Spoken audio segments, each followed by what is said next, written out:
Hey everyone, and welcome to an episode of Community. I've got Maria here. Hi, Maria. Hi. And today we're talking about something that's super important because honestly, right now, don't you feel like people are using AI like a ton for their content? Like we've definitely we use AI in lots of ways, but not for content. And curious, like what your thoughts are on AI content. I saw this meme yesterday that was like me revealing all my information to ChatGPT when I come across one minor inconvenience. And it was like Walter from Breaking Bad being like, "Hi, my name is Walter and I live at 125 Main Street West and this is my SIN number."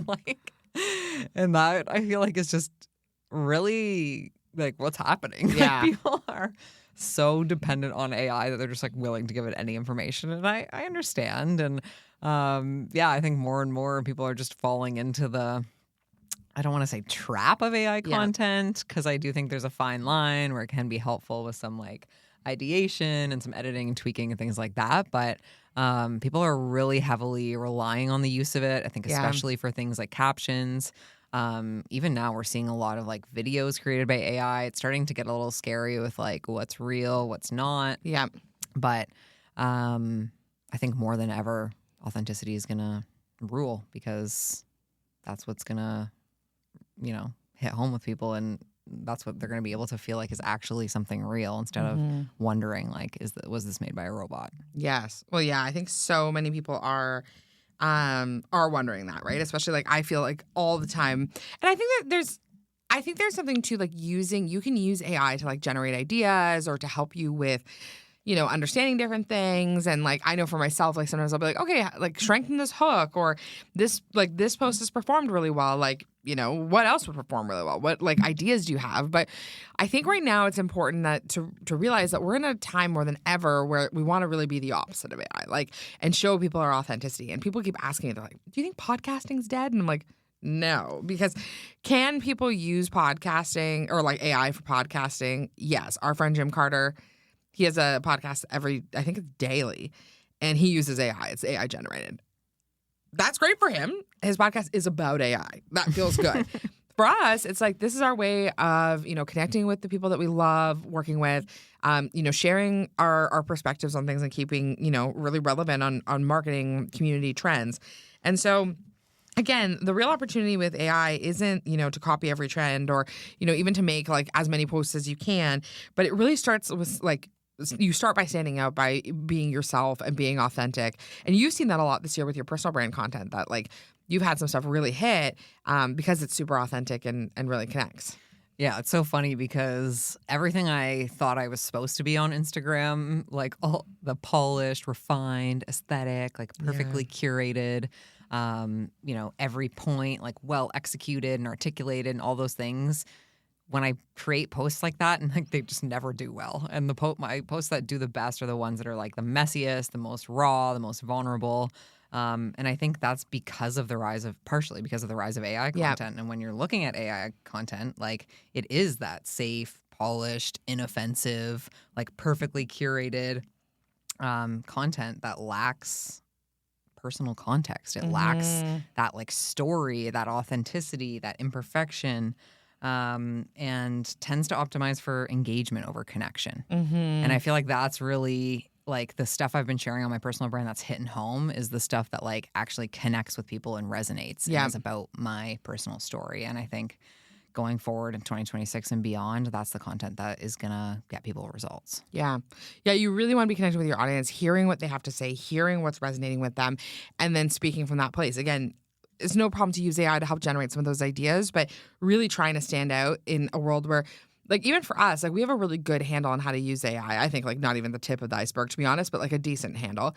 So when people use it to write, like, we see, like, when I get a LinkedIn newsletter and I'm like, oh, like, this was entirely written by AI. They didn't even use, like, a prompt. Like, they didn't even use, like, what is it called?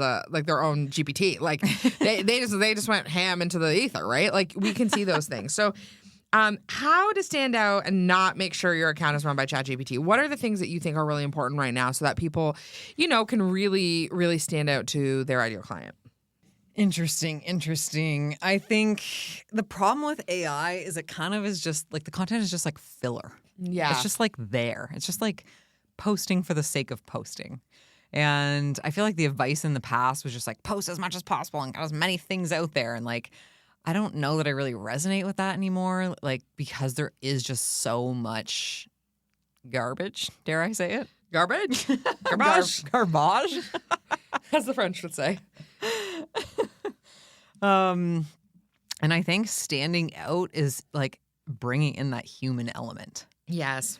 So for me, like what's really working on my personal brand is like anytime I share about grief, that does so well. And it's because I'm bringing in that personal story, right? Of like losing my dog and what's helping me with that and like what that's looked like for me. And that's just something AI doesn't really get. Totally. So I think for me, it's about humanizing the content. Yeah, and I think a big piece of it as well is that like something I think you and I are really, it was interesting. We had our retreat 2 weeks ago. It was interesting the feedback we got where people kept saying how authentic we were. We never use that word because I think it's weird to call yourself authentic. You know what I mean? Yeah. But I do think you and I was like, I feel like this is just who I am. I don't know. It's like at the brunch where you're like, is High Vibe Women a movement? I'm like, I don't know if we can call it a movement. Like someone else has to say it first and then we can like follow suit. But it's the same thing with being called authentic. And I think for us, like a big piece of it is that we're not afraid to make mistakes and show. AI is not making mistakes and showing it. You know what I mean? So it's like we can post something and it not perform well and we're like, that's good information. Now we know that. And then at the same time, we can also really just show up and like be our authentic selves. We sell in stories best. Like that's something that has worked really well for both of us. And AI is not going to show up as me in a story and talk about how incredible High Vibe Women is, you know? So I really lean into like, what's the storytelling aspect of what we're doing and how we're showing up? Like, you know, what's the backstory of what we're doing? Why is that important? Because I honestly, I had a real thought, like when I did my VIP day with Chris, where I was like, will the social snippet exist in 5 years, 10 years? I think there will always be people that can't leverage AI. I always think there will always be people that want that human touch. But it's important for us to be always asking ourselves those questions like, will my business exist and how does it pivot with AI? But you don't need to make AI or use AI to make all your content. And so what I'll say is that I will say that a personal story is key. Like really just sharing the story. We are in like a storytelling industry. And I think no matter what it is, whatever business you're in, you need to be a good storyteller. You should work with our friend Alex Street if storytelling's on your mind or you're feeling your story's not as clear as it could be. But like, I think the story is such a big piece. And we're seeing a huge rise, I think because of AI, with founder stories. So true. And I think it's really important to remember that like your story, your quirks, your mistakes, your pitfalls, the things you think like maybe I shouldn't share this, like those are actually your superpower. Yeah, because totally. those are the things people relate to. Those are the things people resonate with. People will feel seen, heard, understood. Like they won't feel that with an AI generated post, you know? And I think the more we can lean into that, not only is it helpful to stand out and like get more engagement on your posts, but it's also just helpful for us as founders to be able to like see other people going through that and create relationships and get business and like all of the good stuff that comes from being able to authentically relate to someone and resonate with what they're sharing. Yeah, 100%. And I think too, we want to be able to connect with people. Like that's the whole point of being online. That's why influencers do so well. Is like we really want to be able to see ourselves in other people. And so if that's the case, like how do we really be able to create those opportunities for our audience to see that? And AI doesn't really help with that. A few things you could do, I think, in terms of, you know, creating some of those vulnerable moments, like talking about like a shared, like, you know, failed experience, right? Like we talk about the Social Business Club all the time. And I'm not gonna say that was a failed experience, but we learned so much from that experience. And we have had people come up to us lately being like, the fact that you guys ran a membership for like 2 years with 30 people in it is like permission for me when I have 10 people in my membership right now and I've been after it. And then now we have this thriving, almost 100-person membership where people are like, oh my God, this is like the best community on the internet. Like, I love this. That we couldn't have done that without the Social Business Club. And that's part of our story. And I think knowing those things can be really helpful. But talking about like, you know, the behind the scenes stuff that's happening, talk about something you've changed your mind about, right? Like hashtags, but like things that like at one point really mattered to you and then maybe you had a different perspective on. And even really showing the before, right? Like you do a great job with this where you talk about burnout, right? Like you're like, hey, like when I started, I was talking about people pleasing. I was doing this, I was doing that. This was a lot.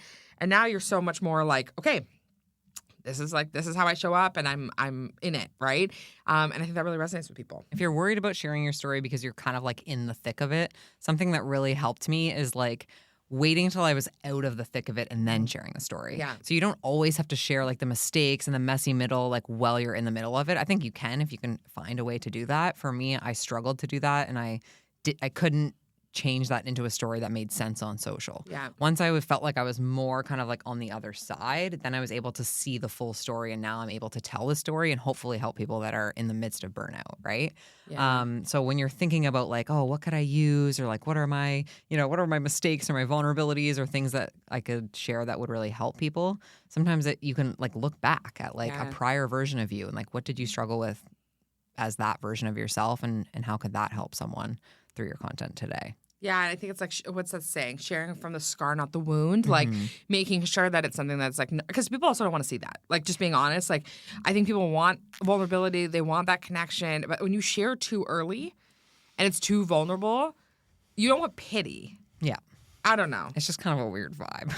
I don't know. I've seen it. Like, you know, we've talked about this. I don't think I've ever used the example on the podcast. I'm always really careful because I never know who listens. But like, you know, there was somebody I knew who ran an event and they were really upset about the results. And they showed up online and they were like, I ran this event. It went poorly. Here's the situation, whatever. And I was like, and then they tried to use that to sell other tickets. And I'm like, if you just said this was a bad event, like, you know, we talked about the social business. When we were in it, we were energized by it. We weren't lying. We did a ton of work in it. We really like served people in it. People loved it.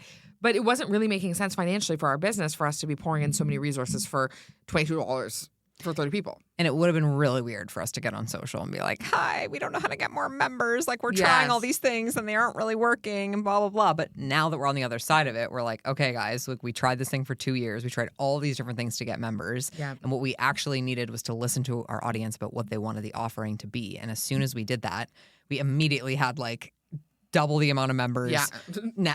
Triple. Like, and that's double the price. Yeah, double the price. And that's a great lesson to share, right? From the other side of it. Yeah. Yes. Love that. What are tactical tips that we can do so that we can be anti-AI content? So even if you're using AI to like help leverage like some information, or like we use it, we each have a custom GPT. We put stuff in there. Hey, I'm Kristina. This is my podcast. This is my transcript. Like, what do you think? What do people want to know? I use it for podcast outlines all the time. Like, super helpful. It helps me think about my thoughts.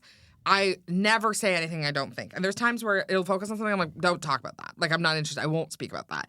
I like focus more on this. Do you have stats about this? Like, there's so many things you can use it for. I'm not asking it for a script. Yes. I think the key thing is you have to be leading the ship. Like, do not let AI lead the ship. Do not outsource your stories to AI. So I think it's totally fine to go there and be like, hey, here's this story I want to share. What do you think is the best way to position it? And then share your story, but you have to be in the driver's seat on what you're sharing and what that story is. Can it help you tweak things? Can it help with your caption? Sure. Or like the way you want to like divvy up the text on the slides? Sure. But I think you really need to be in charge of your story and on directing it with where you want to go. Yeah. Love that. Okay. So one of the things I would say is, again, keep a real life content bank. So when things are happening kind of in your life, I say this on the podcast all the time. I'm like, have a note where you capture questions people ask you, things people are saying, what people are wondering about you. You know, we'll do coaching calls in our online membership. If you're not a member, come join us at highvibewomen.ca/community. But like, we have our online membership. We coaching there once a month. And we're in there once a week on a call of some sort. Every time someone asks a question, I'm like, fascinating that person asked that. And I typically write it down in a note. So for a podcast episode, for a piece of content, for a blog. Like, if people are asking for, like, you know, a tutorial of some sort, like, is that our next YouTube video? Like, we start to like really see success in that way. And that's actually what was hugely helpful in helping us grow our podcast downloads, was us being like, okay, people are asking us these questions. Let's answer them. So keep a real life content blank. And sometimes it's just voice notes to yourself, text, Post-its on your desk, whatever. It doesn't have to be anything crazy, but you really capture like what you're actually hearing in the wild from the people. And then I think too, like capturing things in your voice as much as you can. So whether you're saving voice notes when you're just like driving, you have a random thought of like a content idea, or maybe you're like writing in your journal, making sure that your voice is still like very present, especially if you're using AI, is really important. So the way that you would naturally phrase things, the words you would naturally use, because people are getting more and like, I guess, better and better at detecting when something's written by AI. And so I think the more that you lean into using your authentic voice, the better. And can you plug some of that stuff into AI? Sure. Yeah. But I think as much as you can capture your authentic voice in the way you would naturally say things, the better. Mm-hmm. Totally.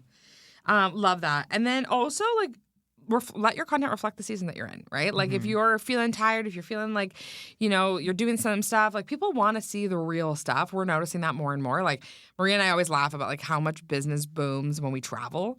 Like, it's actually so annoying. I'd love it if you guys, if you want to work with us, it would be more ideal if you did it in times where we weren't traveling, so that the people we meet while we're traveling, we can make space for those people. Because people come out of the woodwork. They're like, oh, I'm seeing you in San Diego, and now it's time to work together. And I was like, I was just at home last week and I would have loved to talk to you then. But yeah, people want to see you being successful doing the thing. And so I think, like, AI can't take that away from you, where, the more that you get to show up as your authentic self, the better. And so just leaning into that as much as possible. Totally. And I think, too, the more you can share from a place that's, like, real and vulnerable, the more relatable it is. And I feel like that the relatable piece is what is going to start to go missing with AI, because, like, how do you relate to a robot? Yeah. Like, you can't. The age-old question. How do you relate to a robot?